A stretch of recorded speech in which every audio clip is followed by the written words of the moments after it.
안녕하세요. 저는 올해 60대 중반인 남자입니다. 여기서 나오는 많은 분들의 사연을 읽으면서 저의 과거를 되돌아보니 여러분들에게 전해드리고 싶더라고요. 저같이 힘든 인생을 산 사람도 이렇게 악착같이 버티면서 살고 있으니 꼭 포기하지 말라는 말을 하고 싶습니다. 저는 아주 가난한 집에서 태어났어요. 부모님은 번듯한 직장이 없으셨고 하루 벌어서 하루 겨우 먹고 사는 가족이었죠. 어머니는 매일 밤마다 나가셔서 아침에 해가 중천까지 떠서야 집에 돌아오셨는데 그때는 어머니가 무슨 일을 하시는지 몰랐고 물어보지도 못했지만 나이가 들어보니 지금은 알 것 같아요. 셋이서 한 지붕 아래 살았지만 하루 종일 대화 한마디 하지 않았기에 알 방법이 없었습니다. 어머니가 밤에 나갔다가 점심에 들어오시면 아버지는 집에 안 계셨어요. 아버지는 새벽 일찍 나가셔서 밤에 들어오셨거든요.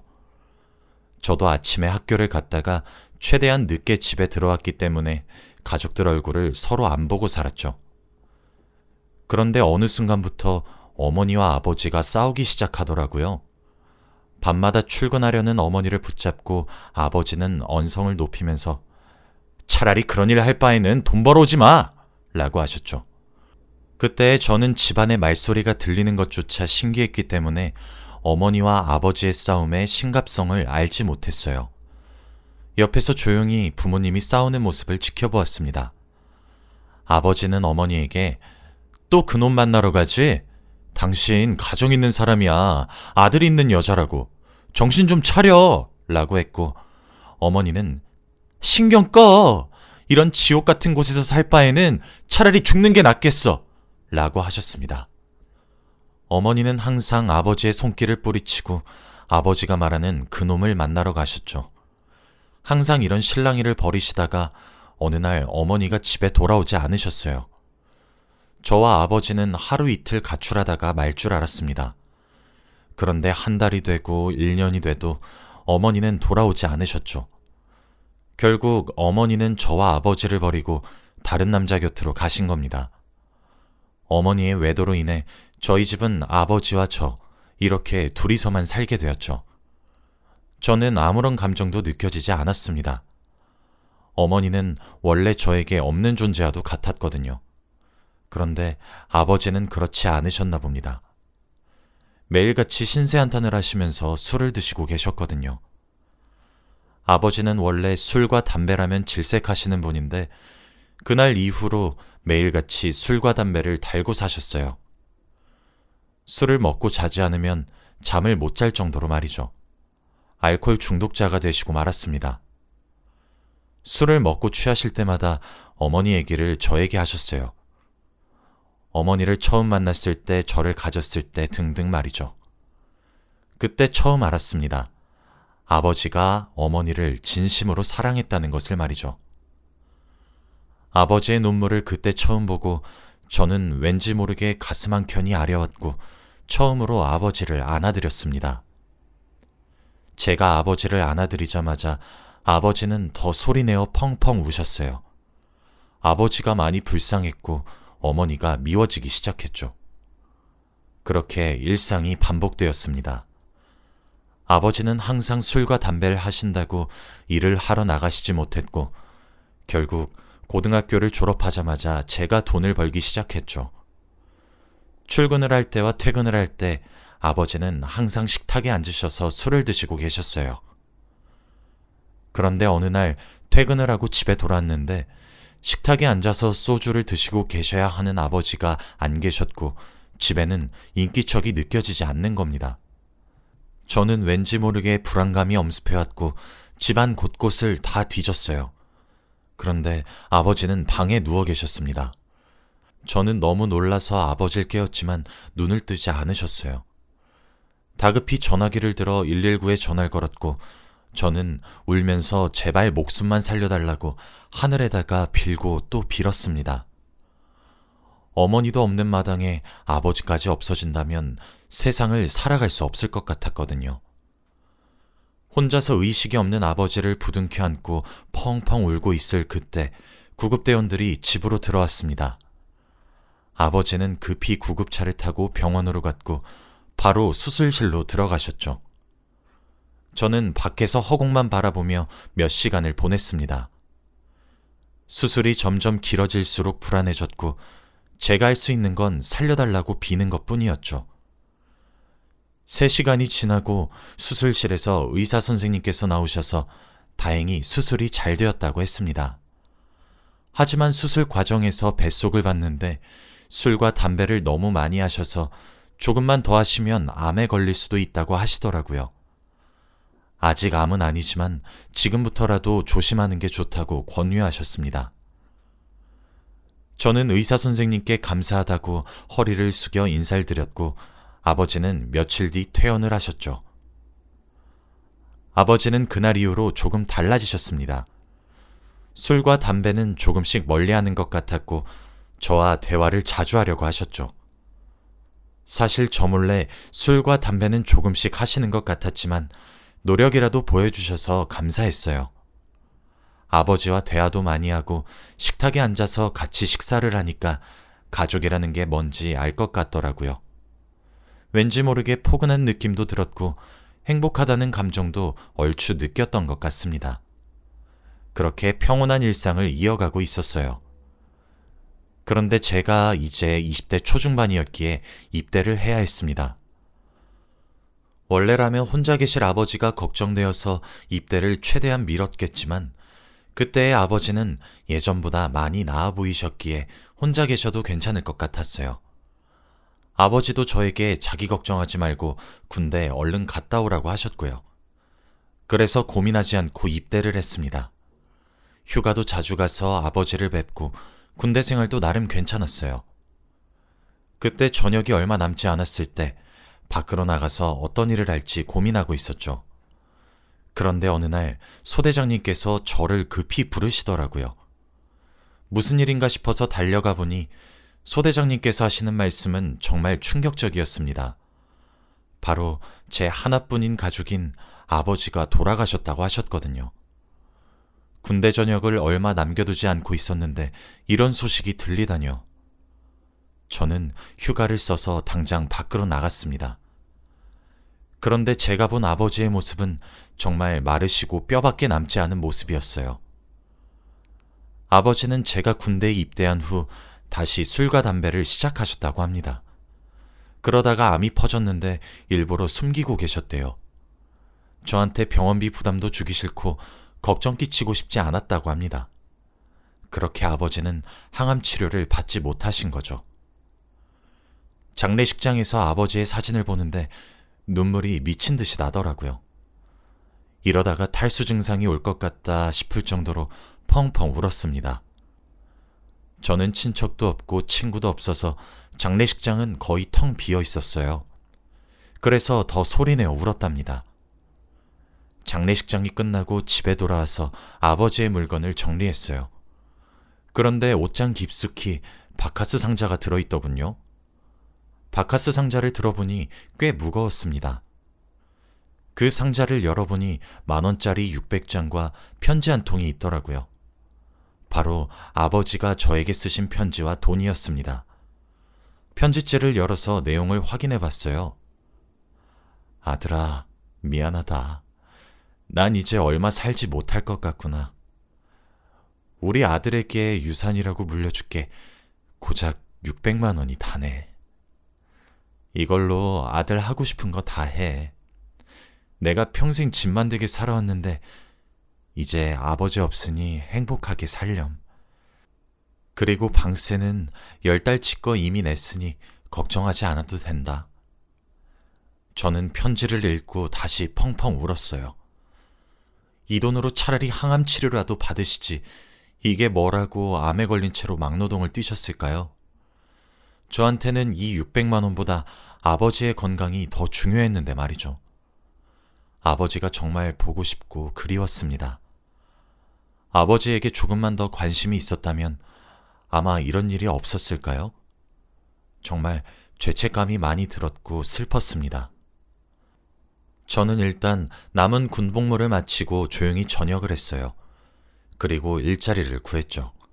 아버지가 주신 600만 원은 절대 쓸 수 없었습니다. 아버지가 피땀 흘려서 번 돈을 차마 쓸 수 없겠더라고요. 대충 공장에 취업해서 생계 유지를 할 정도로 벌고 있었습니다. 그런데 아무 의미가 없더라고요. 제가 돈을 버는 이유는 항상 아버지를 호강시켜드리기 위해서 번 거였는데 이제는 아버지가 없잖아요. 그렇게 무기력한 인생을 살아가고 있었습니다. 그런데 어느 날 한 여자가 나타났어요. 직장에서 만난 여자인데 처음부터 제가 한눈에 반하고 말았습니다. 얼굴도 너무 예뻤고 성격도 좋았거든요. 저는 한 번도 여자를 만나본 적이 없어서 어떻게 다가가야 하는지 전혀 몰랐기에 멀리서 지켜보기만 했습니다. 그런데 정말 놀랍게도 그 여자가 먼저 저에게 데이트 신청을 해주었어요. 그 여자도 저를 마음에 두고 있었던 것이죠. 저희 둘은 자주 만나면서 사랑도 키워나갔습니다. 그런데 알고 보니 여자친구도 저희 집안의 형편과 비슷하더라고요. 그래도 부모님은 두 분 다 계셨는데 경제적인 형편이 좋지 못했습니다. 여자친구는 지방에서 살아서 서울인 이곳에서 혼자 자취를 하고 있었죠. 그리고 저희가 사귄 지 몇 년이 되었을 때 저한테 같이 살자고 하더라고요. 여자친구도 제 경제적인 사정이 힘들다는 것을 아니까 돈도 아낄 겸 같이 살자고 했습니다. 저는 마다할 이유가 없었기 때문에 저희 둘은 집을 합치게 되었어요. 저희는 직장도 같았고 사는 곳도 같아서 하루 종일 붙어 있었습니다. 출근도 같이 하고 퇴근도 같이 하고 집 앞에서 저녁거리를 사서 집으로 돌아와서 같이 저녁밥을 해먹는 게 정말 행복하더라고요. 가족이 생기는 기분이라고 해야 할까요? 왠지 모르게 포근한 기분이 들었습니다. 그런데 이렇게 매일 붙어 있으니 저희 사이에서 축복이 찾아왔어요. 바로 여자친구가 임신을 했습니다. 저는 소식을 알자마자 너무너무 기뻐했어요. 사실 저희가 사귄 지도 오래되어서 결혼 생각도 하고 있었거든요. 이 사실을 여자친구 부모님에게도 알리고 싶었습니다. 그런데 어느 날 저를 찾아오셨더라고요. 제발 딸과 헤어져 달라고 말이죠. 저는 믿기지 않았습니다.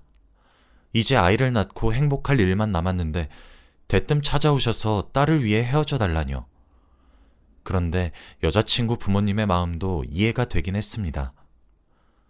여자친구 부모님은 딸이 조금 더 돈 잘 벌고 번듯한 직장을 가진 남자를 만나서 행복하게 살길 원하셨겠죠.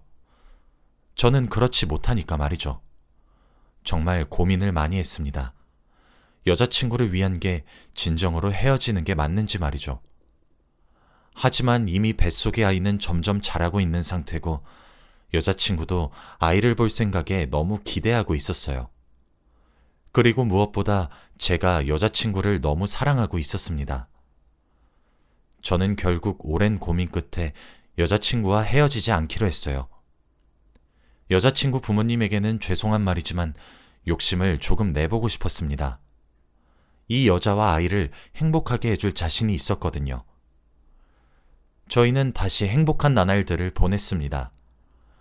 혼인신고도 하고 결혼식은 올리지 못했지만 말이죠. 이제 여자친구에서 아내가 되었답니다. 아내는 임신을 하고 있어서 출근을 하지 않았고 저만 회사에 갔어요. 매일 퇴근하는 길에 집에 있을 아내를 볼 생각에 잔뜩 기대를 했고 먹고 싶다는 건 어떻게든 구해서 사주었습니다. 정말 행복했어요. 그렇게 첫째 딸 은미를 낳았습니다. 딸이었는데 너무 예쁘고 사랑스러웠어요. 처음으로 가족 같은 느낌이 들어서 너무너무 행복했습니다. 육아는 역시 힘들긴 했지만 그래도 그만큼 배로 기쁘더라고요. 낮에는 아내가 육아를 하고 퇴근하고 나면 제가 아내를 많이 도와주었습니다. 저희 부부는 싸움을 거의 하지 않았어요. 아내가 워낙 착했거든요. 정말 행복한 날들의 연속이었는데 또 행복한 일이 생겼습니다. 바로 아내가 둘째 아이를 임신한 거였어요. 아내는 예전부터 아이는 2명을 낳고 싶다고 자주 말했던 사람이었는데 드디어 저희에게도 둘째가 생겼습니다. 저는 그 소식을 듣고 온 동네를 뛰어다녔어요. 너무 행복했거든요. 이제 과거의 슬픔은 다 청산하고 행복할 일만 남을 줄 알았습니다. 아내는 임신한 몸을 가지고 첫째도 봐야 했어요. 정말 마음이 아팠지만 저는 밖에서 돈을 벌어야 했기 때문에 많이 도와주지 못했죠. 제가 할 수 있는 건 밤에 육아를 하는 것과 주말밖에 없었어요. 그래도 아내 배가 어느 정도 나왔을 때 의사 선생님께서 성별을 알려주셨습니다. 왕자님이라고 하더라고요. 저와 아내는 더 기뻤죠. 그렇게 출산할 날만 기다리고 있었습니다. 그런데 행복은 왜 오래가지 못하는 걸까요? 어느 날 낮에 회사에서 일을 하고 있는데 급하게 전화가 걸려왔습니다. 저는 누구한테서 전화가 온지 확인도 못한 채 전화를 받았어요. 그런데 저는 너무 놀라서 그만 기계에 다칠 뻔했습니다. 바로 병원에서 온 전화였거든요. 지금 아내분이 교통사고로 병원에 오셨거든요. 보호자님, 지금 당장 와주세요. 저는 동공이 흔들렸고 손이 덜덜 떨리는 채로 병원으로 뛰어갔어요. 가는 내내 제발 살려달라고 빌었던 것 같아요. 마치 아버지가 병원에 가셨을 때처럼 말이죠. 병원에 도착해서 정신이 혼미해진 상태로 아내를 찾았습니다. 이미 수술 중이라고 하더라고요. 저는 몇 시간 동안 수술실 앞에서 기다렸어요. 그때 장모님과 장인어른이 오셨습니다. 저에게 헤어져 달라고 부탁하셨을 때 보고 그때 처음 뵈었어요. 장모님과 장인어른은 저를 보고 펑펑 우셨습니다. 자네가 그때 헤어졌다면 우리 혜진이 이렇게 다치지 않았어. 혜진이 잘못되면 내가 자네 지옥 끝까지 쫓아갈 거야. 저는 그 말도 들리지 않았고 제발 아내가 살아서 돌아오기만을 간절히 바랬습니다. 그렇게 몇 시간이 흘렀고 수술실에서 의사 선생님께서 나오셨어요. 그런데 표정이 좋지 않았습니다. 죄송합니다. 저희가 최선을 다했지만 저는 눈물이 뚝 흐르고 말았어요. 교통사고가 너무 크게 나서 이미 환자분 들어오실 때부터 과다출혈이 너무 심하셨고 그리고 뱃속에 있는 아기도 이미 생을 마감한 상태로 수술실에 들어왔습니다. 최대한 산모라도 살리려고 했지만 잘 안 됐습니다. 정말 죄송합니다. 수술실 앞에서 장모님과 장인어른은 소리내어 오열을 하셨고 저도 눈물이 미친 듯이 흘렀어요. 아내와 뱃속에 있는 아기까지 이렇게 한순간에 보내게 되었다니요. 정말 펑펑 울었습니다. 남겨진 저와 딸은 어떡하나요? 하늘도 무심하시지 저한테 왜 이런 시련만 주실 수 있나요? 장인어른과 장모님은 제 멱살을 잡으시고 화를 불같이 내셨습니다. 저는 다 받아들였어요. 제가 잘못했다고 생각했거든요. 입이 10개라도 할 말이 없었습니다. 하루아침에 아내와 아이를 잃은 사람의 마음은 말로 표현할 수 없어요. 세상이 무너지는 기분입니다. 아무 소식도 모르는 첫째 딸아이한테 어떻게 말을 해야 할지도 모르겠더라고요. 슬프다는 말로는 감정이 표현되지 않아요. 교통사고를 낸 사람에게 합의금을 6억을 받았습니다. 그런데 그게 무슨 소용이 있나요? 이미 아내와 아이는 세상을 떴는데 말이죠. 아직 세상의 빛을 보지도 못했던 아들과 소중한 아내의 목숨값이 고작 6억이라니. 정말 화나고 분했지만 화낼 힘조차 없었습니다. 몇 주가 지나고 집에 돌아왔지만 힘이 나지 않았어요. 퇴근하면 해맑게 웃으면서 저를 반겨주던 아내가 없잖아요. 매일 밤에 꿈에 아내가 나왔습니다. 그러면서 행복한 일상을 같이 보내요. 꿈을 꾸는지도 모르고 정말 행복하게 지내다가 아침에 눈을 뜨면 정말 슬픕니다. 모든 게 다 꿈이라는 사실을 알게 된 순간 눈물이 나요. 그래서 꿈에서 아내를 안 보기 위해서는 밤마다 술을 먹고 자야 했습니다. 그러면 꿈을 꾸지 않았거든요. 저는 습관처럼 퇴근하고 집에 돌아오면 술을 먹었어요. 첫째 딸을 혼자 두고 말이죠. 그런 일상이 반복되니까 회사에서도 잘 적응을 못하겠더라고요. 매일 실수를 하고 술도 덜 깬 채로 출근을 하니까 결국 회사에서도 잘리고 말았습니다. 집에만 있는 시간이 늘어나니 술은 더 먹었어요. 이렇게 살다 보니까 문득 과거의 아버지가 떠오르는 겁니다. 매일 술을 달고 사셨던 아버지가 생각이 나면서 왠지 모르게 아버지의 마음을 이해할 수 있을 것 같았어요. 그때 저는 너무 어렸기에 아버지가 바보처럼 술만 드시는 게 이해가 안 됐는데 지금은 그게 제 상황이 되어 보니까 아버지의 마음을 공감할 수 있을 것 같았습니다. 그런데 옆에서 이런 제 모습을 지켜보고 있던 딸이 도저히 안 되겠는지 저한테 이거 하자 저거 하자 하더라고요. 제가 혼자 있는 게 많이 안쓰러웠나 봐요. 그리고 저도 몰랐는데 어느 순간 딸이 중학교 입학을 앞두고 있었습니다. 저도 참 무책임하죠. 딸은 제가 술 한잔 기울이고 있으면 말없이 다가와서 제 어깨를 토닥토닥 두드려주기도 했고 제가 어질러 놓은 식탁을 다 정리해주기도 했습니다. 그리고 주말은 산책이라도 나가자면서 저를 억지로 끌고 나갔죠. 딸의 그런 모습을 보니까 힘을 조금씩 낼 수 있었어요. 이렇게 어린아이도 저한테 힘이 되어주는데 아빠인 제가 아무것도 못한다는 게 너무 한심하더라고요. 아직 제가 돌봐야 할 딸이 있는데 말입니다. 그렇게 조금씩 힘을 내가고 있었어요. 이제 일도 조금씩 시작해야 하는데 마땅히 일을 할 곳이 없더라고요. 나이도 어느 정도 있고 제대로 된 자격증 하나 없으니 말이죠. 그런데 딸이 문득 아빠, 우리 떡볶이 가게 할까? 라고 하는 겁니다. 아내가 살아생전에 가장 좋아했던 음식이 떡볶이예요. 아내는 항상 자기 입맛에 맞는 떡볶이를 만들어 먹었죠. 그래서 그때 장사를 하기로 마음먹었습니다. 바로 아내가 만든 자신만의 레시피로 말이죠. 처음에는 힘들고 사람들도 많이 안 와서 조금 벅차긴 했어요. 그런데 시간이 지날수록 소문이 돌고 다른 집 떡볶이랑 다르게 매력 있다면서 유명해지기 시작했습니다. 딸도 옆에서 많이 도와주었고 말이죠. 아내가 살아생전 좋아하던 음식으로 가게를 차리고 잘 팔리게 되니까 기분이 묘하더라고요. 아내가 보고 싶고 그립고 그랬습니다. 그렇게 한 10년 넘게 떡볶이 장사를 한 것 같아요. 저도 많이 늙었고 딸도 많이 커서 벌써 어엿한 직장인이 되었죠. 과거의 아픔도 조금씩 나아지고 있는 느낌이 들었습니다. 이제 불행도 이것으로 끝나는 줄 알았어요. 그런데 이 불행은 끝나지 않더라고요. 어느 순간부터 제가 몸무게가 줄어들고 속이 쓰리더라고요. 그리고 뭘 먹으면 소화도 잘 안 되고요. 처음에는 단순히 나이를 많이 먹어서 소화장애가 온 건가 싶었어요. 그런데 딸과 함께 건강검진을 받았는데 결과가 아주 충격적이었습니다. 바로 제가 췌장암 초기 진단을 받았거든요. 정말 눈앞이 막막했습니다. 앞으로 어떻게 해야 할지 모르겠더라고요. 이제 성인이 된 딸을 어떻게 혼자 남겨두나요? 그리고 떡볶이 장사는요? 제가 남은 인생의 목표가 딸의 결혼식 날 같이 입장하는 거였어요. 신부가 아버지의 손을 잡고 입장하잖아요.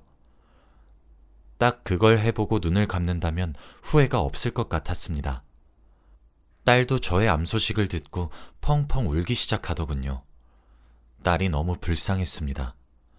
혼자서 정말 힘들게 살아온 아이인데 말이죠. 저는 잠시 떡볶이 장사는 중단하고 열심히 항암 치료를 받기 시작했어요. 정말 힘들고 아팠지만 견뎌야 했습니다. 딸이 결혼을 할 때까지는 말이죠. 사실 딸은 결혼할 남자가 있어요. 자주 저희 집에 놀러 오기도 하고 오래 만난 남자친구여서 결혼도 생각하고 있다고 했죠. 저도 물론 괜찮은 남자인 것 같아서 찬성했고요. 하지만 결혼을 급하게 할 생각은 없었던 것 같은데 저의 암 소식을 듣고 둘은 결혼을 더 앞당겼습니다. 바로 제 마지막 목표를 이루어주기 위해서 말이죠. 지금 생각해봐도 딸과 예비 사위한테 너무 고맙습니다. 며칠 뒤 딸의 결혼식이에요. 그날을 위해서 항암 치료도 열심히 받고 있죠. 제가 마지막으로 원하는 건 딸이 꼭 행복했으면 좋겠어요. 딸한테 갈 불행을 제가 다 겪은 거라고 해주었으면 좋겠습니다. 혼자서도 정말 잘할 수 있는 아이거든요. 떡볶이 장사는 딸한테 물려줄 생각입니다. 딸이 하고 싶다고 했거든요. 이제 딸의 결혼식 날만 지나면 저는 후회가 없을 것 같습니다. 제 이야기는 여기까지예요. 들어주셔서 감사합니다.